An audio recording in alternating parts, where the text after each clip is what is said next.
Здравствуйте! В эфире «7 дней», в студии Тимур Бекморзин. Смотрите сегодня. Западная Европа, которая в жаре изнывает, а с другой стороны, вот прохлада наша. Была засуха, но потом дожди проливные. Урожай хороший в этом году. Оптимальный период уборки, она отойдет на сентябрь месяц. Непогода нынче в моде и почему лето наступит осенью. А нам вот они здесь все нужны. Вот она как ручку тянет. Иногда опускаются руки, не знаю, что делать. И вот они поддерживают. Я готова бороться дальше, идти до самого конца. Дом для жизни. Как живет первый казанский хоспис.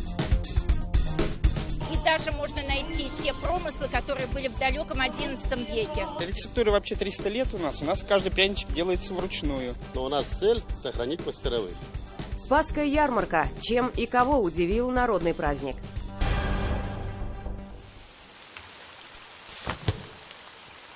Непогода нынче, как говорится, в моде. Зонт – символ этого холодного лета 2019. В последнее время прогноз погоды в России, да и в мире, вызывает все больше удивления. Пока мы ждем, когда к нам вернется тепло, соседняя Европа страдает от жары.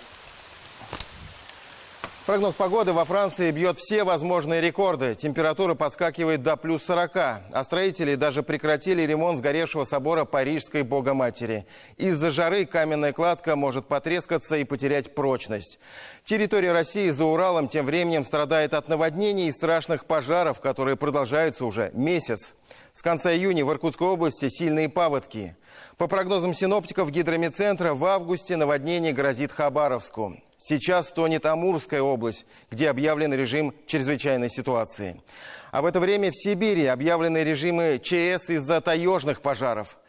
Сейчас огнем особенно сильно поражены Красноярский край, Иркутская область и часть Бурятии. Миллионы гектаров леса уничтожаются огнем. Все эти климатические аномалии в очередной раз вызывают волну домыслов, что против России применяют климатическое оружие. Мол, слишком уж много стало природных катастроф. Однако ученые указывают на то, что изменение климата присущи не только нашей стране. И у тех же США погодных проблем не меньше. Это и увеличение ураганов, и смерчей, и наводнений. Когда поговорить не о чем, говорят о погоде, есть такая народная шутка. Но думаю, что на этой неделе есть о чем поговорить, и повод именно погода. Синоптики, обещавшие нам жаркий август, резко изменили прогноз, предсказав лето осенью. То есть, если лето и наступит, то, скорее всего, в сентябре. В общем, тем, кто устал от холода и дождей и хочет понежиться в лучах солнца, мы советуем отправиться на восток Ямало-Ненецкого и Ханты-Мансийского автономных округов, в Сибирь и даже на Дальний Восток. По прогнозам синоптиков, последний месяц календарного лета там будет теплее обычного. В Казани же сейчас, как говорят ученые, погодная депрессия. В депрессивном состоянии находятся дачники, что теряют урожай, и фермеры, у которых срываются сроки уборки зерновых. Елена Горбунчикова о последствиях холодного лета 2019.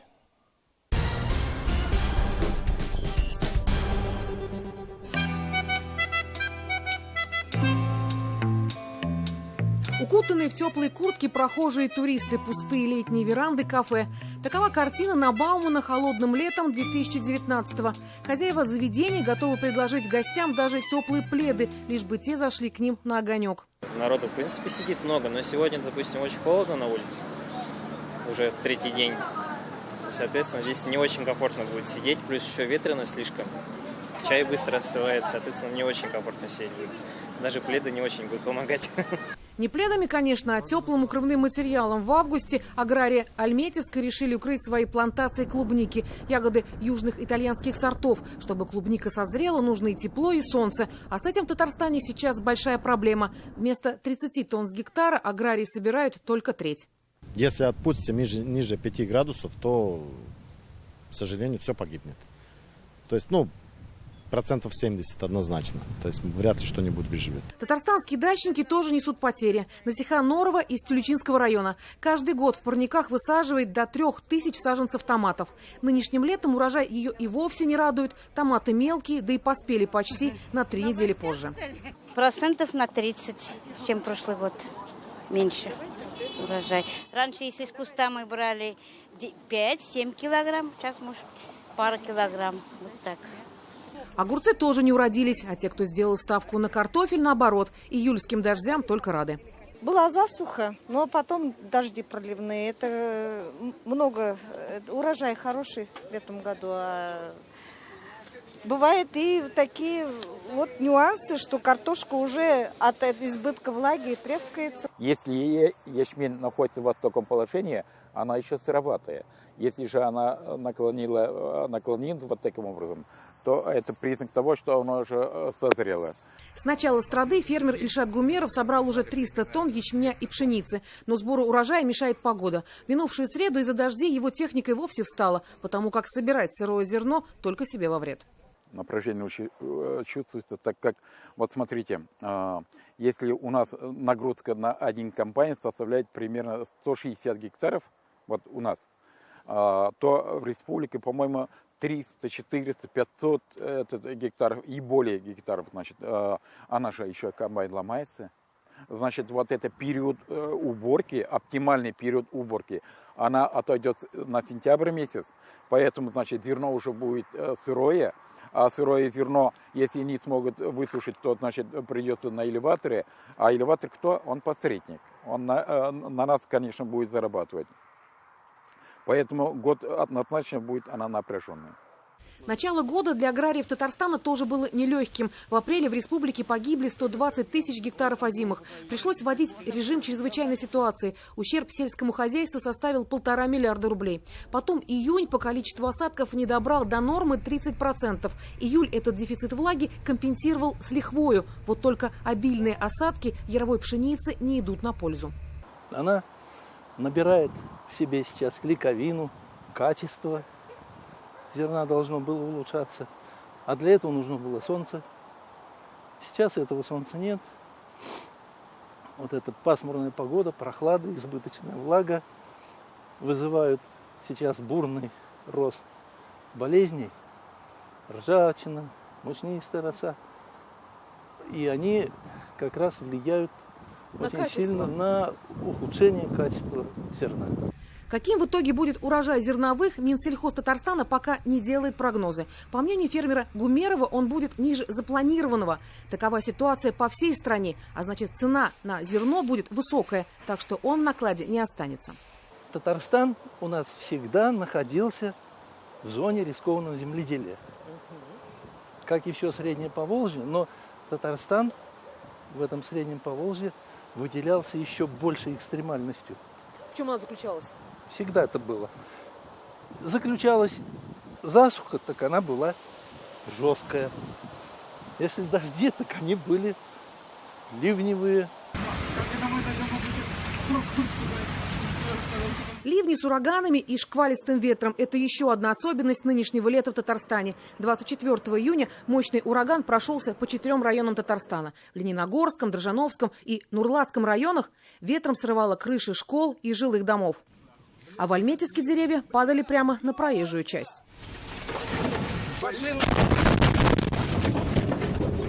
По мнению Олега Шайтанова, успех уборочной кампании в республике во многом будет зависеть от грамотных решений самих аграриев. Винить во всем природу не стоит. Именно с 2010 года у нас зимы, смотрите, пошли теплее и теплее. И вот за последние 6 лет, вот начиная с 2014 года, довольно ровно идут зимы.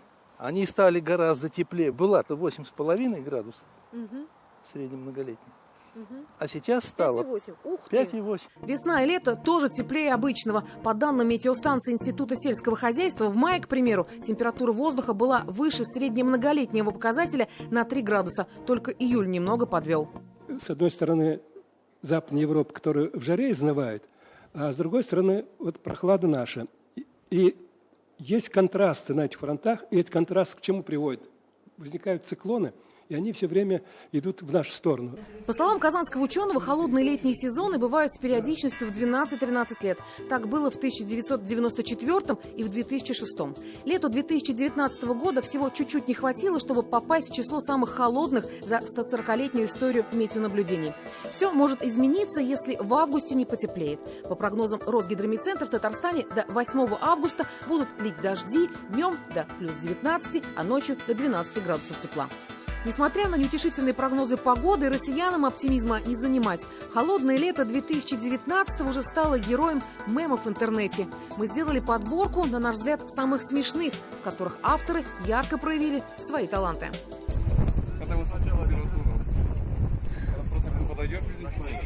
Ребятам из военно-патриотического лагеря «Патриот» без разницы, какая на улице погода. Им просто некогда об этом думать. Каждая минута отдыха у них расписана. Прыжки с парашютом, сборка и разборка автоматов, стрельбище и занятия по военно-патриотическому воспитанию.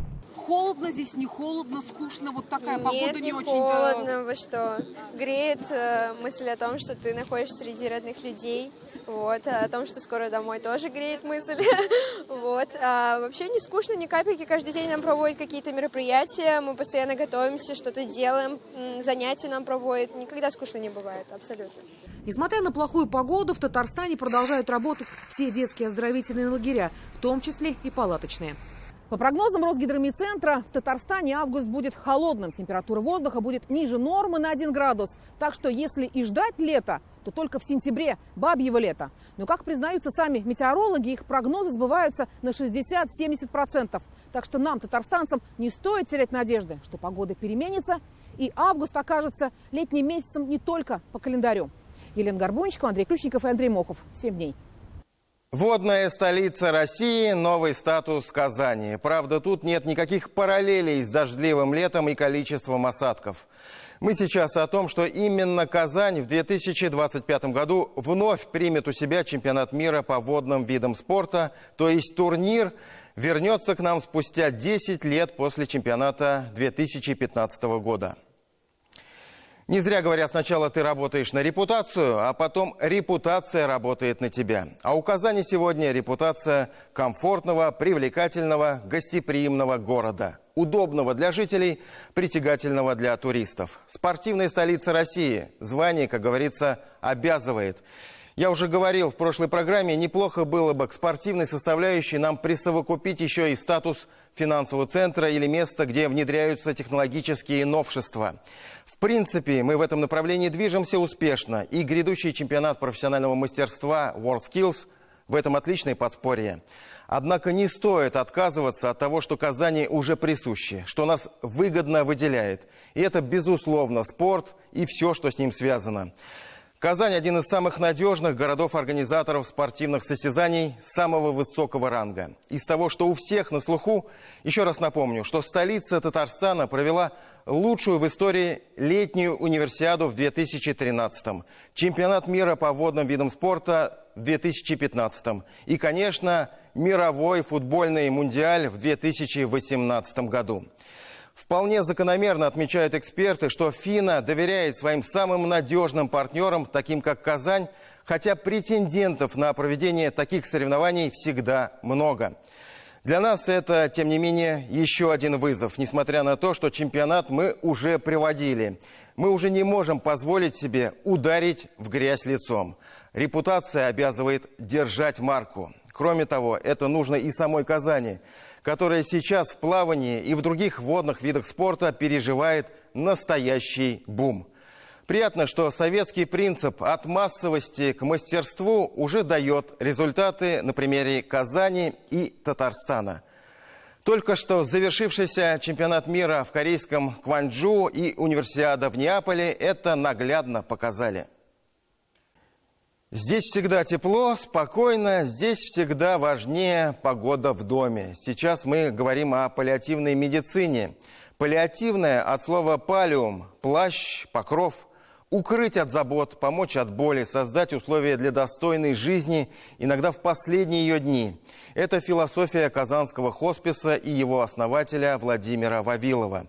Это философия паллиативной помощи, которая сама сегодня нуждается в помощи. На каждые 1,5 миллиона россиян приходится всего по одному хоспису.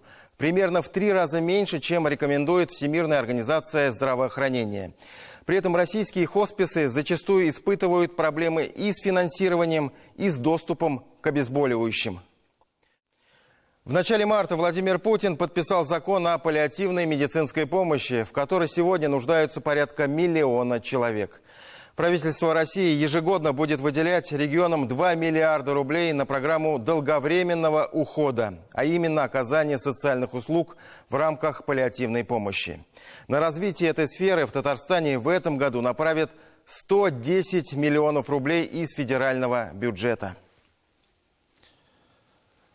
Как сегодня живет первый хоспис в Татарстане, что необходимо изменить в организации паллиативной помощи и кому нужна помощь, Сергей Темляков продолжит.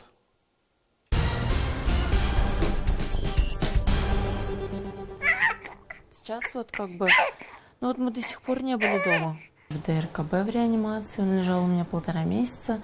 После нас перевели в неврологию, так как мне объяснили то, что у моего ребенка проблемы с мозгом. То есть у нас голова не растет до сих пор. История Ярослава пробирает до слез. Малыш еще ни дня не был дома. Больница-хоспис, больница-хоспис. Алина заболела во время беременности. Мальчик родился недоношенным. Врачи сказали, что развитие ребенка остановилось в утробе. Ярослав может только лежать, голову не держит. Кушает только через инфузомат. Это такой специальный прибор. Средства на его покупку собирал хоспис, где мама с малышом сейчас и живут. В хосписе условия замечательные, мне все очень нравится. Здесь есть телевизор, здесь есть все условия, то есть ванная комната, кухня нас кормят очень даже хорошо, мне нравится. Персонал тоже прям мне нравится.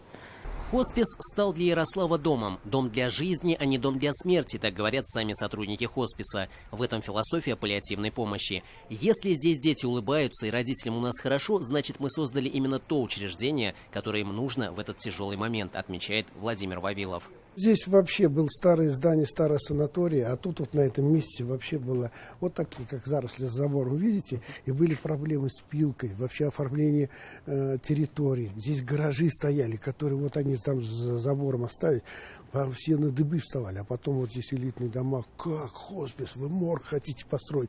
Было такое недопонимание. А сейчас это люди, которые раньше кричали, взносы приходят делать, потому что поняли, что это надо, что это совсем другое заведение. Заведение любви, заведение заботы. Первый и пока единственный хоспис в Татарстане распахнул свои двери в Казани 5 лет назад. Строительство и закупка медоборудования обошлось в 300 миллионов рублей. Деньги пожертвовали неравнодушные татарстанцы. Сегодня здесь 18 коек для взрослых и 17 для детей. Больше 4000 человек обратились сюда за помощью. Многие ушли отсюда, прожив последние дни достойно, в окружении близких, родных, любимых игрушек. Ушли без боли. И да, многие говорили, даже мне в глаза говорили, зачем это надо, пускай это дети умирают дома. Но просто мы знали, что это надо, и чтобы на последних днях родители были вместе с своими детьми до последнего минуты их жизни. И чтобы облегчить боль и страдания пациентов, было все-таки мы решили для себя, мы это построим. Я познакомился с Владимиром в 2002 году. Он пришел с просьбой о помощи на телекомпанию. Тогда в его семье случилось несчастье. Заболела дочь Анжела. Всей Казанью собирали деньги, чтобы спасти малышку. Но Анжелы не стало.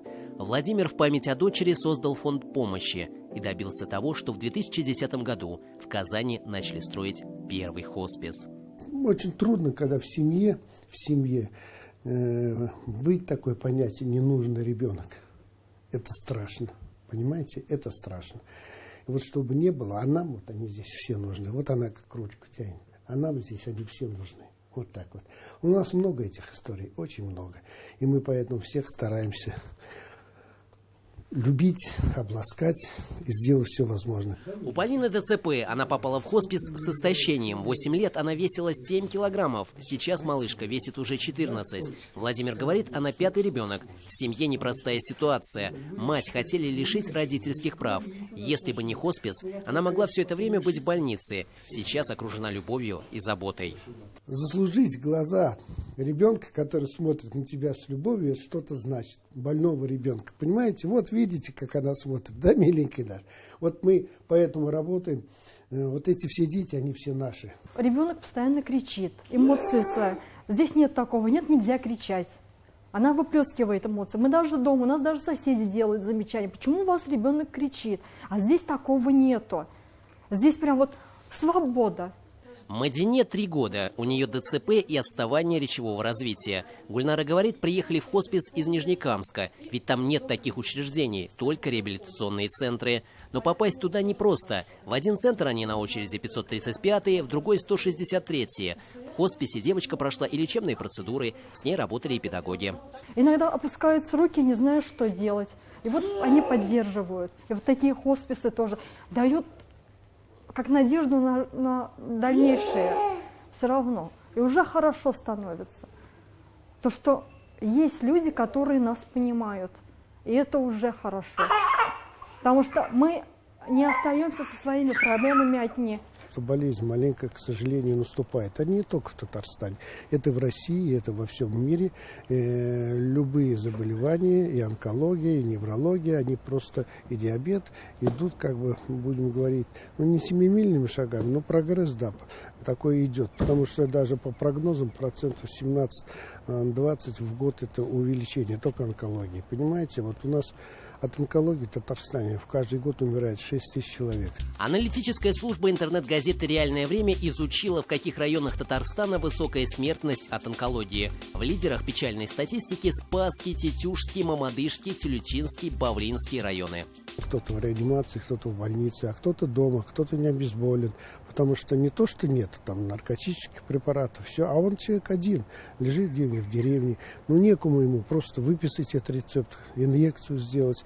И вот на самом деле вот задача такая, что построить еще те стационары, которые нам нужны, особенно хосписы. Важнейший вопрос, который имеет не только медицинское, но и социальное, общественное, нравственное измерение, это организация паллиативной помощи. По оценкам в ней нуждается до 800 тысяч человек, а вот волонтеры мне говорили, может быть, и 1 миллион. О важности паллиативной помощи в стране в феврале в ежегодном послании к Федеральному собранию говорил Владимир Путин. Вот на карте генплана вот наш участок, который нам предложили, вот он, значит, здесь находится. Ну, мы примерно архитектор, который уже разрабатывает там набросками хоспис. Во-первых, вот такой сверху вид будет, значит, этого хосписа. Он двухэтажный. Почему так вытянулся? Потому что структура участка только вот так позволяет сделать. А ведь, ну, это будет вид, значит, спереди. Здесь мечеть, церковь будет, потому что паллиативная хосписная помощь, она включает 4 направления. Это медицинскую часть, психологическую, духовную и социальную.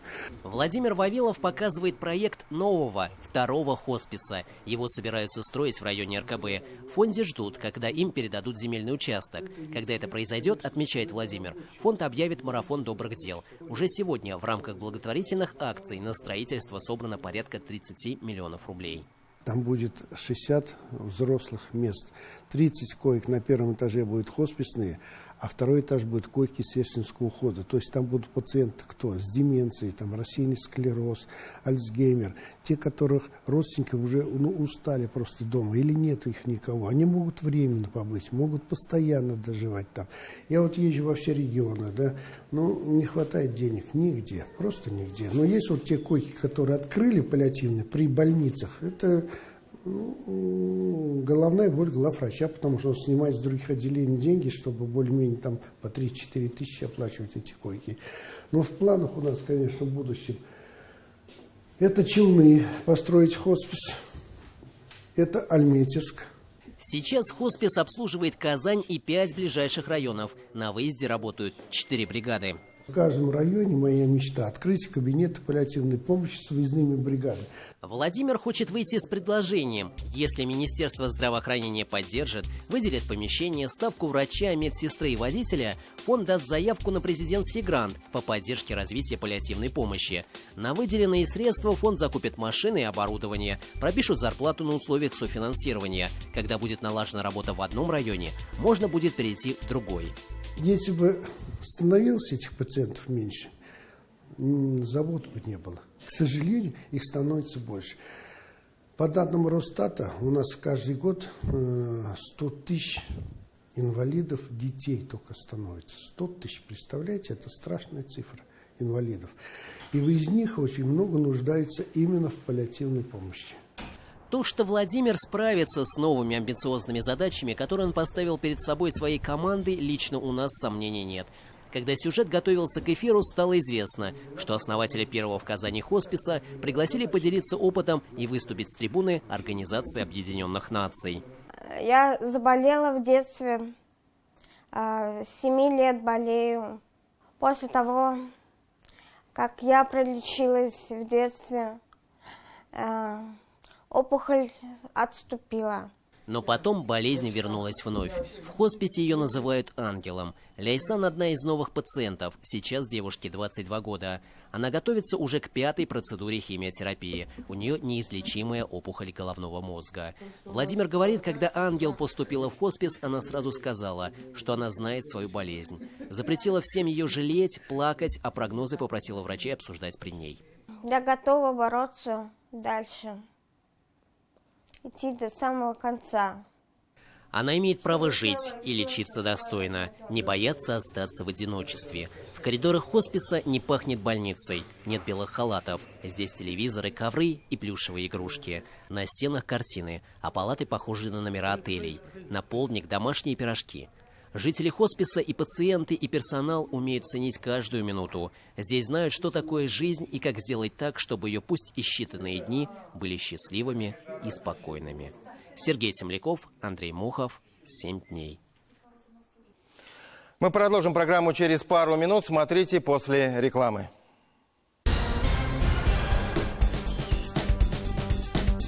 Даже можно найти те промыслы, которые были в далеком XI веке. Рецептура вообще 300 лет у нас. У нас каждый пряничек делается вручную. Но у нас цель – сохранить мастеровых. Спасская ярмарка. Чем и кого удивил народный праздник?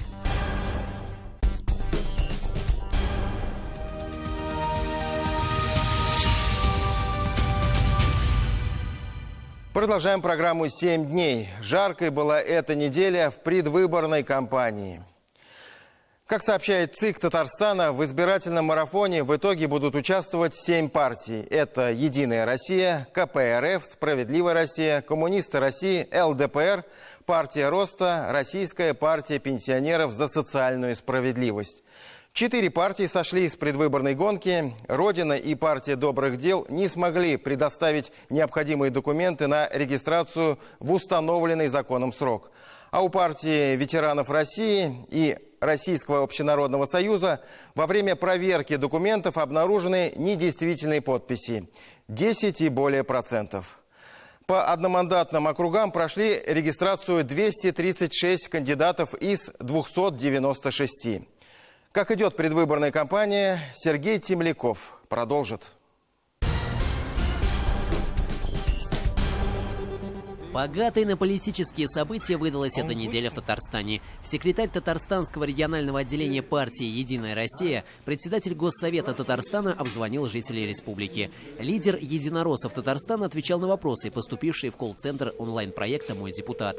Напомню, в общественной приемной партии «Единая Россия» работает колл-центр онлайн-сервиса «Мой депутат». Интернет-проект дает возможность жителям познакомиться с каждым кандидатом, задать вопрос, поднять проблему, дать наказ. Фарид Мухаммедшин стал 30-м в списке дежурных по колл-центру. Все больше набирается количество людей, которые обращаются вот в таком режиме. Нам это, с одной стороны, конечно, это нагрузка, это ответственность, но с другой стороны, мы все больше узнаем, какие проблемы волнуют людей. И для этого мы продумываем какие-то новые меры решения этих проблем. На этой неделе на связи с татарстанцами был и министр сельского хозяйства Марат Ахметов. Всего с начала работы сервиса татарстанцы прислали почти 2000 наказов и предложений. Есть возможность через эту систему общаться, выслушать друг друга, услышать, а потом еще, изучая проблему, обратно вернуться к этой проблеме и уже взаимно информируя того избирателя, который к тебе обращается, уже находить какие-то решения будущие, тем более оставаясь ответственным за выполнение вот этого наказа. Задать вопросы и рассказать о том, что волнует, можно не только в рамках онлайн-сервиса «Мой депутат». Заработали мобильные приемные «Единой России». На этой неделе волонтеры и кандидаты в депутаты приехали в Лаишевский район. Для жителей это отличная возможность поделиться своими проблемами и оставить наказы. Всего по Татарстану будут ежедневно, кроме понедельников, ездить 6 таких автобусов. Они охватят 650 населенных пунктов. В избирательном штабе ЛДПР на этой неделе обсуждали текущие вопросы предвыборной кампании, выпуск агитационной продукции и формат общения с населением. Кандидаты знакомились с задачами и порядком работы на участках в день выборов. В Татарстанском штабе коммунистов России обсуждали творческие вопросы, съемки видеороликов, выпуск партийной газеты и какие нужно печатать листовки. На этой неделе ЦИК зарегистрировал представителей партии, кандидатов в депутаты по списку и в одномандатных округах. Впереди встречи с избирателями. Уже второй день во всех сайтах, каких-то телеграм-каналах кипит мой телефон. Вот. Даже вчера звонили из США.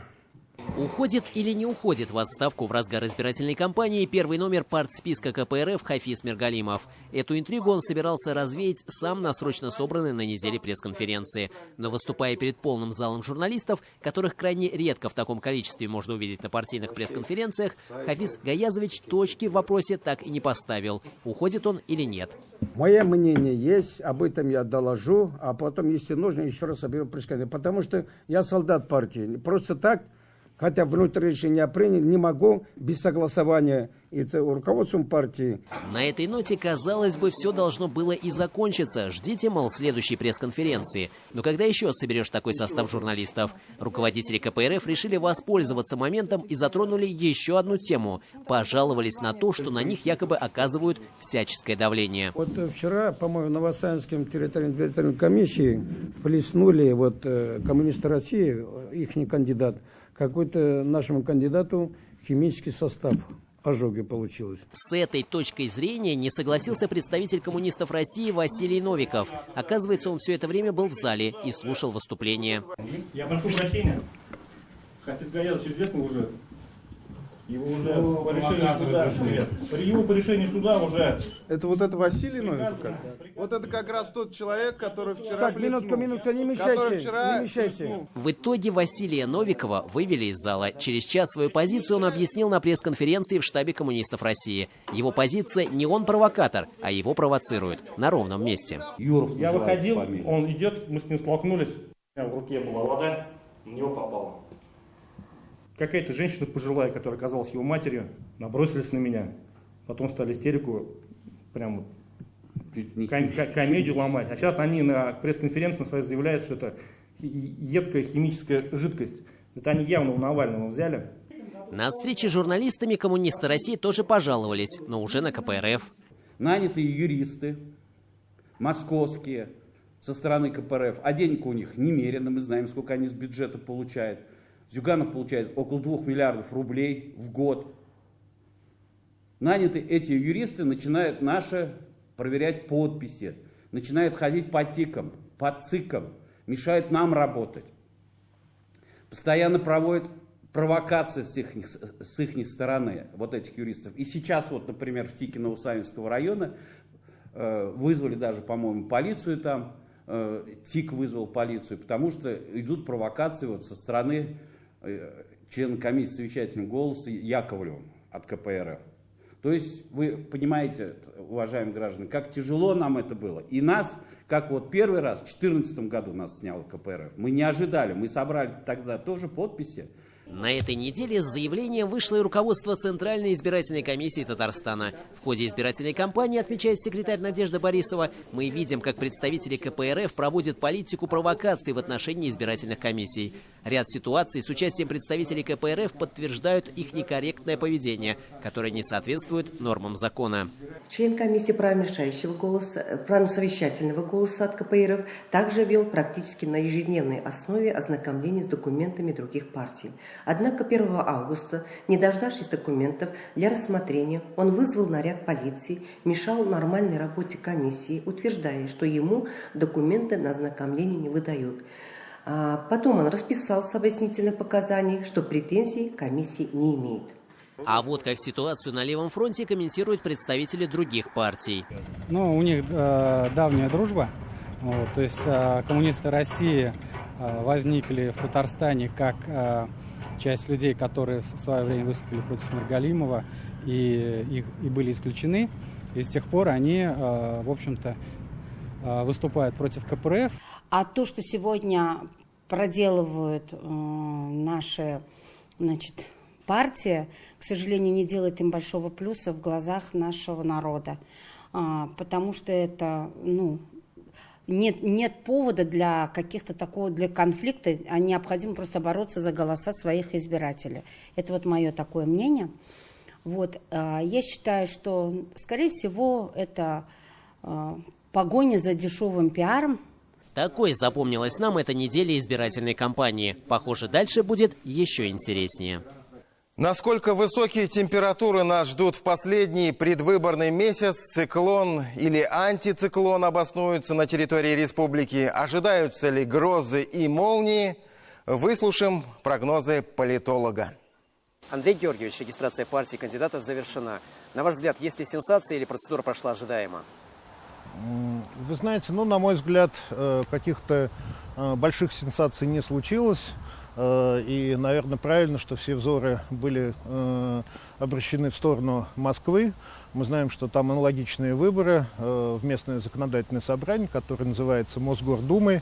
Вот, и, выступили единым фронтом кандидаты, которые посчитали, что их несправедливо не зарегистрировали. Приехали на поддержку другие оппозиционные силы, и поэтому, наверное, ситуация принципиально отлична от других регионов, в том числе от Республики Татарстан, где все проходило крайне спокойно. Наверное, инциденты определенные были, но в основном это все в рамках законодательства решалось, и поэтому, в общем, мы можем видеть, что у нас вся палитра политическая зарегистрирована, люди, выражающие оппозиционные взгляды, тоже смогли пройти регистрацию, и зарегистрировано 7 политических групп, которые, собственно, и ожидалось, наряду с парламентскими партиями, которые, наверное, все представляют, знают, они участвуют в каждой кампании, тоже достаточно такой традиционный состав, поэтому каких-то, скажем, больших сенсаций пока я не вижу, но, наверное, можно предполагать, что одной из основных тем кампании будет, какой процент возьмет «Единая Россия», потому что мы знаем, что результаты всегда поражали, они были достаточно большие. В прошлом составе Госсовета было 93 представителя «Единой России». Не ахти идет кампания, например, «Справедливой России», которая берет, наверное, животрепещущую для определенного контингента людей в нашей республике проблему языка, но я боюсь, что декларации каких-то требований здесь не обойдешься, здесь нужно работать с Москвой, с федеральным центром, есть федеральное законодательство, и на местном уровне этот вопрос не решаем, поэтому его можно эксплуатировать во время кампании. Наверное, это один из таких прагматических ходов. Вы уже затронули «Справедливую Россию». Хотел уточнить, сейчас начинается как раз активный период избирательной кампании. Можно ли сегодня уже оценить и проанализировать стратегию и активность партий? Изменилась ли она по сравнению с прошлыми выборами? Основная, это политическая сила в республике, это партия «Единая Россия». Как я уже констатировал, наверное, надеяться на блестящий результат 2014 года, просто не приходится. И здесь объективно, наверное, партия потеряет ряд мест в законодательном собрании, в Госсовете. Но, тем не менее, «Единая Россия» пытается в соответствующей ситуации показать себя исключительно избирателю, с позитивной стороны, где-то дистанцироваться от непопулярных федеральных решений, и это, в принципе, удается. И мы видим, что есть достаточно большой электорат, который поддерживает именно эту политическую силу, и я думаю, что сыграл целый ряд действий, в том числе, например, и смена состава. давно говорили, да, что состав необходимо менять. Мы знаем, по фамилиям можем с вами назвать депутатов, которые были 3-4 срока, там рекордсмены 6 сроков сидели, да, в Государственном Совете. Вот. Сейчас такие люди есть, потому что опыт он тоже необходим, но таких людей очень мало. Более половины состава, в общем-то, изменено, и в этом плане, наверное, надо обратить внимание на новую такую идеологему, да, партии «Единая Россия». Она рассматривается как инструмент для руководства республики, который помогает осуществлять ряд социальных программ, в которые, в общем-то, население нуждается, и, соответственно, именно здесь мы видим потом достаточно высокие рейтинги поддержки там руководства республики, да, вот, ну, в частности, такой политической группы, как «Единая Россия». Что касается остальных партий, то я думаю, что перспективы, значит, пройти в Госсовет, они есть у КПРФ, если они только вот не растеряют, да, свои преимущества в этой конкурентной борьбе с другими, да, политическими силами. Что касается других парламентских партий, к сожалению, пока про это говорить нельзя. Их результаты на грани,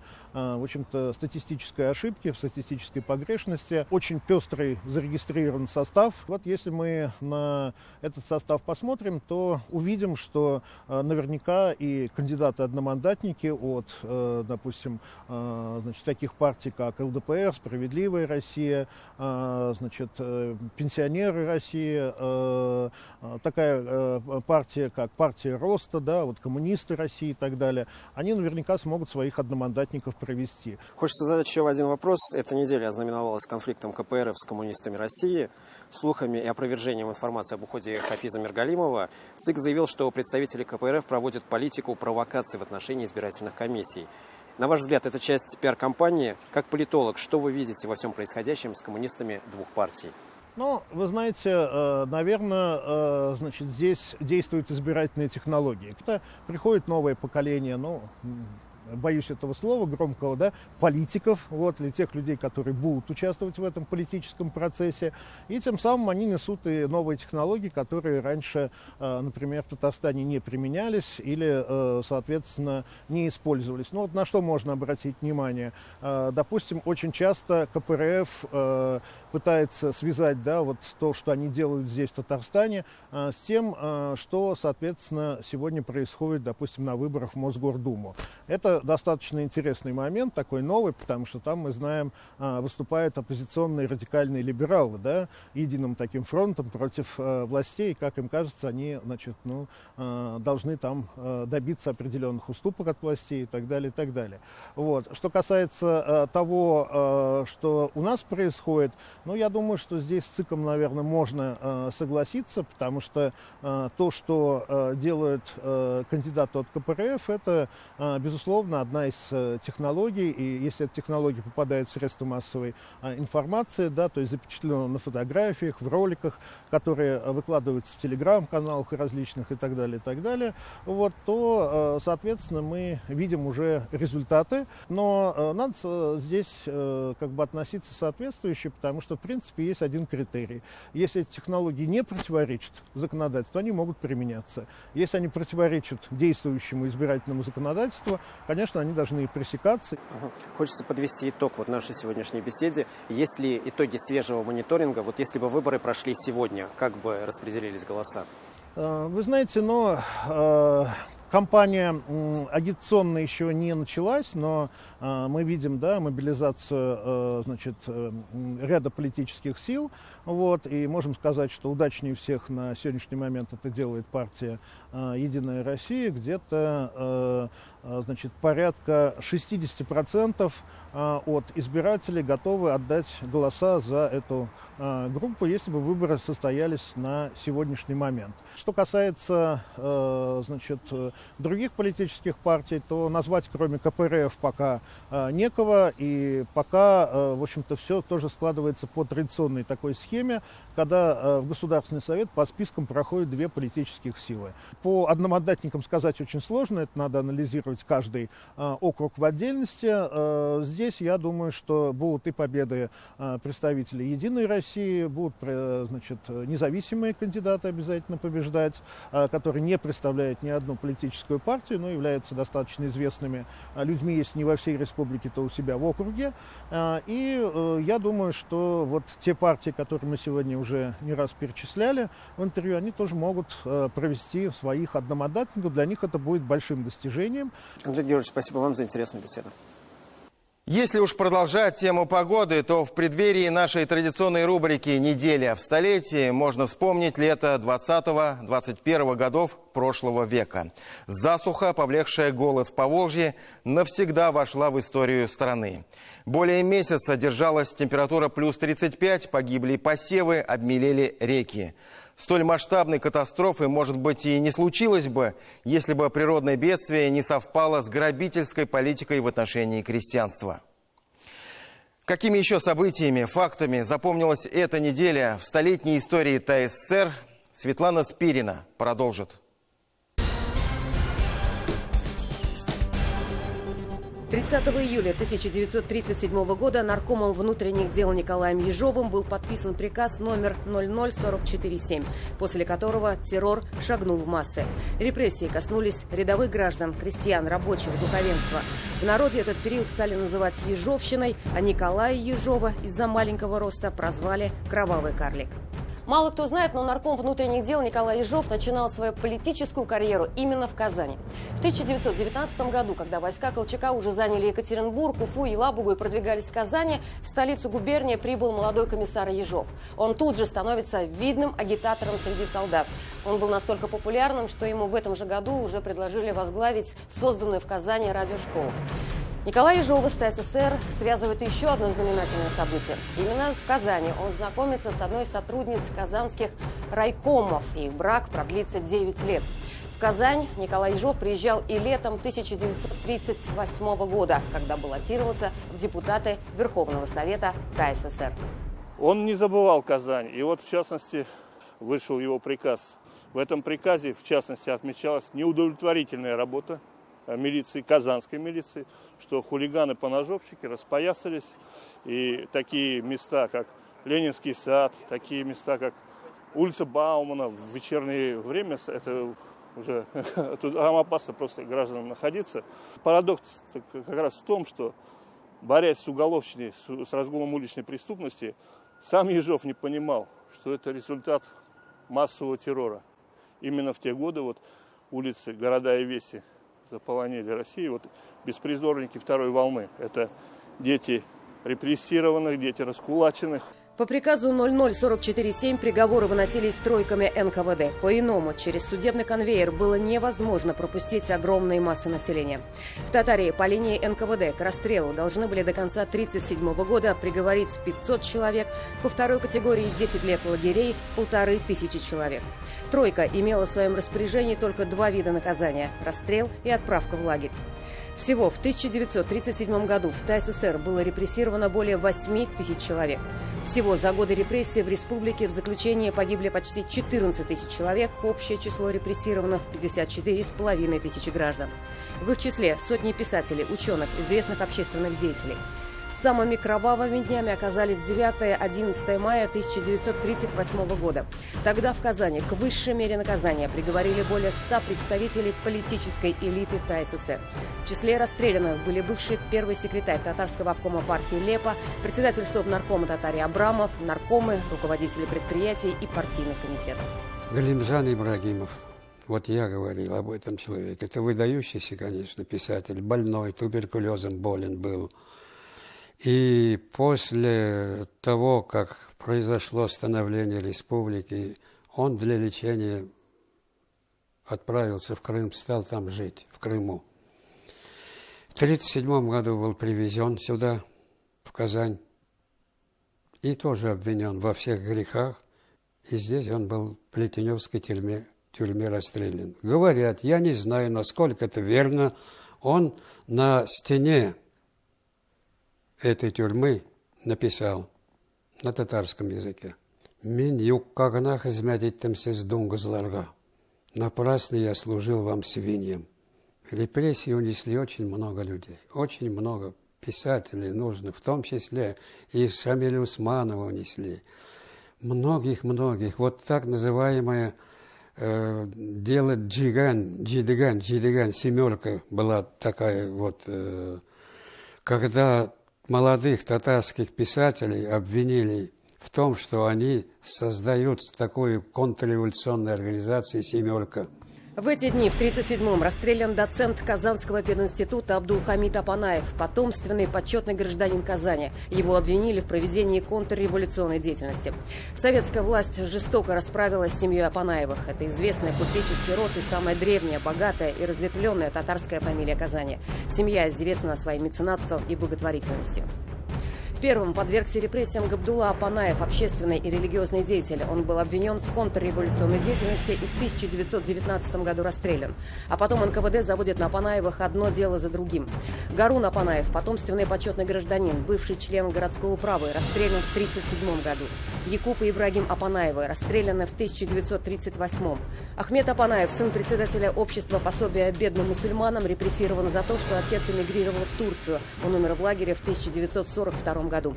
Ибрагим Апанаев, последний держатель мыловаренного завода в Плетенях, умер в лагере в 1941. Именно в эти дни в тюрьме НКВД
Двигатели запускаем, пока этих нет. Давайте. Юра запрашивает, значит, по рации, вышка не отвечает. Вышка не отвечает. Казино говорит, поехали. Все, ну смотрели, все нормально. Вырулим, подрулим уже к полосе. У нас все готово. Мне докладывают, значит, 2 машины несутся на полосу. Я прямо даю взлетный режим.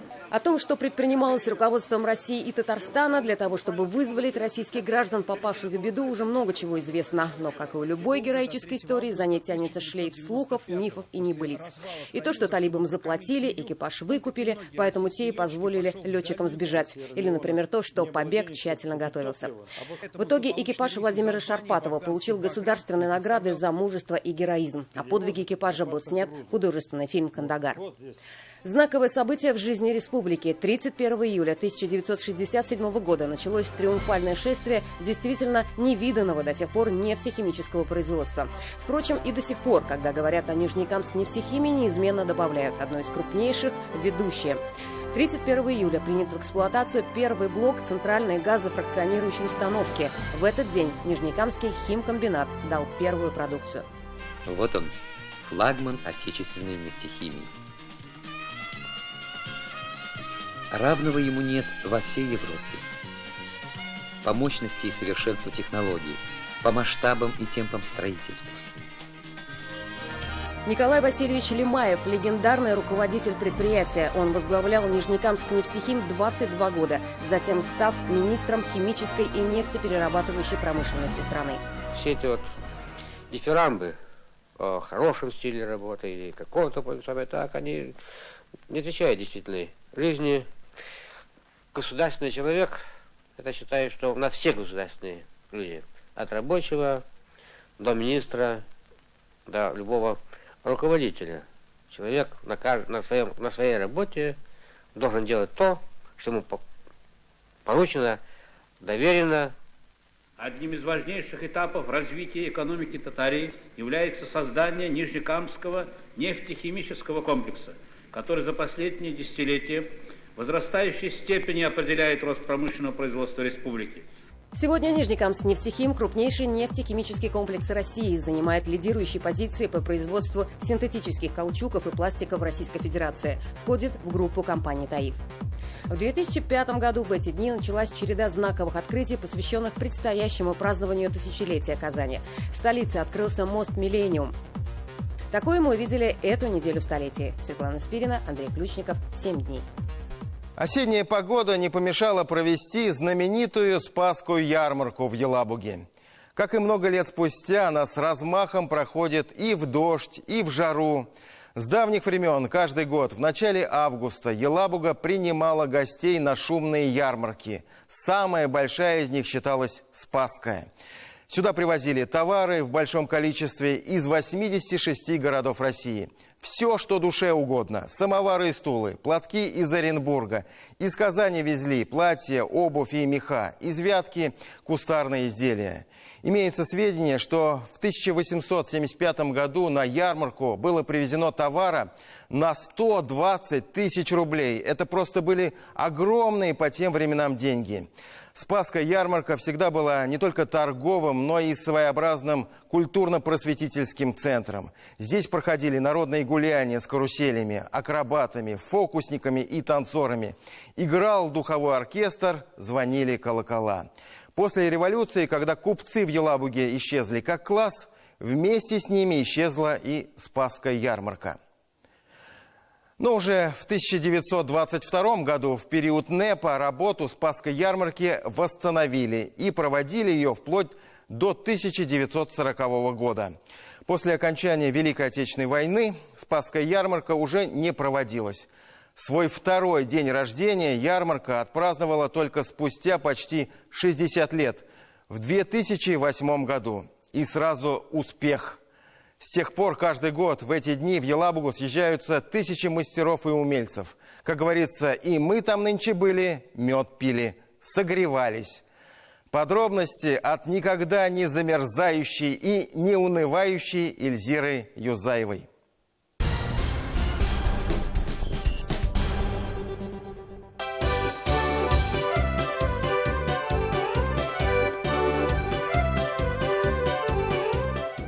Ни ветер не смогли внести свои коррективы. Сейчас уже можно точно сказать, что всероссийская Спасская ярмарка в Елабуге состоялась. Продавцы, понятное дело, люди неприхотливые, да и посетители не испугали все эти капризы погоды. Вот отсюда сверху можно увидеть всю эту ярмарочную площадь, которая чем-то напоминает грибную поляну. А сама ярмарка, как мы видим, весело, шумно и задорно встречает гостей.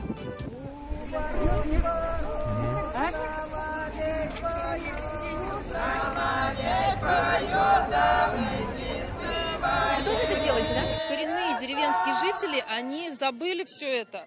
Они как-то вот... А именно городские помнят, которые приехали в деревню, вот они начинают возрождать это, чтобы вот люди видели вот эту красоту. Как говорится, какая ярмарка без пряников, да? Да, это точно.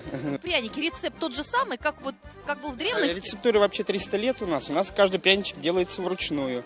Это печатный пряник называется. Когда приезжаешь в Татарстан, говорят, что это красивые татарские платья. Когда в Удмуртии, удмуртские платья. Удивительно, что платье может так объединять народ. Да, да. Самое главное. Это украшение из кожи, ручная работа. И это все мы делаем абсолютно сами. Все. Чтобы развивалось творчество, чтобы развивалось ремесло, чтобы наши дети и внуки не сидели в телефонах и компьютерах, а занимались чем-то вот таким живым. Дерево, кожа, мех и все прочее, прочее, прочее. Чтобы вот это как можно больше процветало у нас в России. Нравится? Очень. Нравится, да? Красота. Исключительная. Такую можно где-нибудь купить, например, в магазине? Нет, нет, нет. Я нигде не встречала. Я очень люблю брошки, но нигде такую не встречала. Ну, свыше 500 только мастеров, потому что же мы хотим, чтобы было. Это же фестиваль именно мастеровых, и чтобы каждый мастеровой мог дать мастер-класс. Вот наша задача таких. В рынок превратить это несложно, но у нас цель сохранить мастеровых.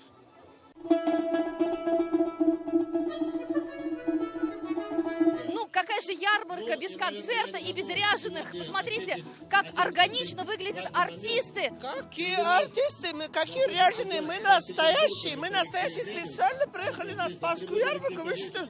Да, настоящий купец. Мы всех вот рады приветствовать в этом городе Елабуге, да.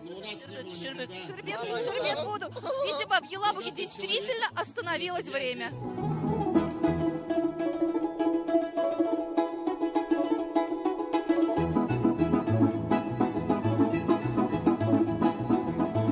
Каждый пенсионер чем-то занимается. Кто-то вышивает, кто-то обувь вышивает, кто-то тюбетейки вышивает. Вот жестяные изделия, кованые изделия делают. Людям под 80 лет, они все время чем-то заняты. Но это не фабричное? Нет, все это вручную только делается. В чем отличие от фабричной тюбетейки? Вы видите сразу? Ну, по фабричному, даже на машине такие изделия, они бы не получились даже. Вручную только они могут получиться. Вот и чиги, обувь, национальная обувь, это тоже ручная работа. От начала до конца. Ну, такие вещи очень редкость, конечно. Сейчас уже их нет. Мало кто носит? Да, но носить-то бы носили, их сейчас просто нет.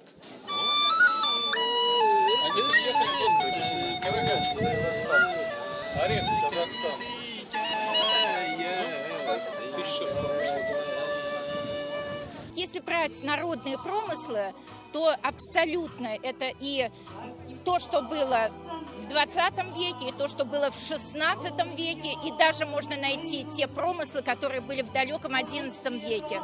Здесь, скажем, булгарское искусство представлено, а это 11 век. Поэтому вот это действительно связь времен, связь поколений. Но людям это интересно. Вся площадь наполнена самым настоящим ярмарочным гулом. Здесь собрались мастера и умельцы со всей России. Ну, конечно, они продают не товары повседневного спроса, но какие-то интересные предметы, интересные детали все-таки можно найти. Потому что на ярмарку люди все-таки приходят, чтобы увидеть историю и прикоснуться к вечности. Ой, а что у нас здесь? Что это такое? Шахматы. Шахматы. Антиквариат. Антиквариат. Интересно, интересно. А из чего сделаны они? Это кость? Костяные. Костяные, да? А вот история, например, вот этой каски какая? Это довоенная каска пожарная. Ну, Откуда она у вас? вот это с Перми. Ничего себе. Ну, Это чайник откуда? это из Англии. Это пивная кружка музыкальная. Что заводишь? Неужели работает? Заводишь, поднимаешь, пьешь она. Поставил, она выключается. А самое ценное, это вон там металлическая, видите, почти метр на метр. Ну, за самоваром стоит. Эта плитка, она чугуна. Их в самых дорогих деревнях с центральной улицы выкладывалась ими. В России? Да.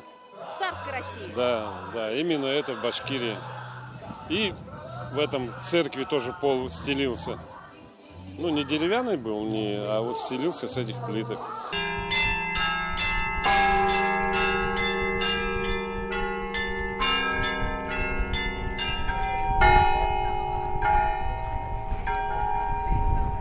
Человеку с рождения дается чувство слуха и чувство ритма. Вот если чувство слуха не развивать, оно утрачивается. А чувство ритма остается. Знаете почему? Потому что вся наша жизнь и есть ритм. Фестиваль колокольного звона на Спасской ярмарке – это тоже связь времен. Здесь так же, как и сотни лет тому назад, колокольный звон еще долго будет разноситься по округе, наполняя город духовным смыслом. Ильзира Юзаева и Андрей Ключников. 7 дней. На этом у нас все. Всем наилучшие пожелания. Оптимизма в эту погодную депрессию. Встретимся через неделю на канале «Новый век». До свидания.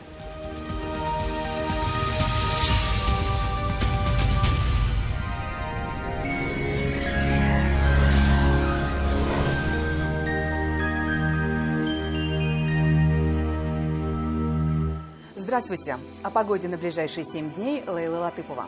Третий летний месяц в разгаре, а погода за окном совсем не летняя. Вот и на следующей неделе синоптики жару не обещают. На северо-востоке республики в понедельник днем плюс 19, а во вторник всего 12 тепла. К четвергу температуры повысятся до 20 градусов, и в выходные умеренно теплая погода сохранится. На юго-востоке с понедельника по четверг пройдут дожди, днем до плюс 20. а местами всего плюс 14. В выходные без осадков, воздух прогреется до 20 градусов. В центральных районах переменная облачность. Тут также без осадков не обойдется. Днем от 13 до 20 градусов, а в воскресенье плюс 24. Жители юго-запада республики ожидают в основном облачная, прохладная и дождливая погода. Лишь в выходные выглянет солнце, и столбики термометров покажут плюс 24. На северо-западе и в Казани начало недели обещают быть пасмурным и дождливым. В выходные осадки не ожидаются. Будет довольно тепло, плюс 23. Это вся информация к данной минуте. Хорошего настроения и до свидания.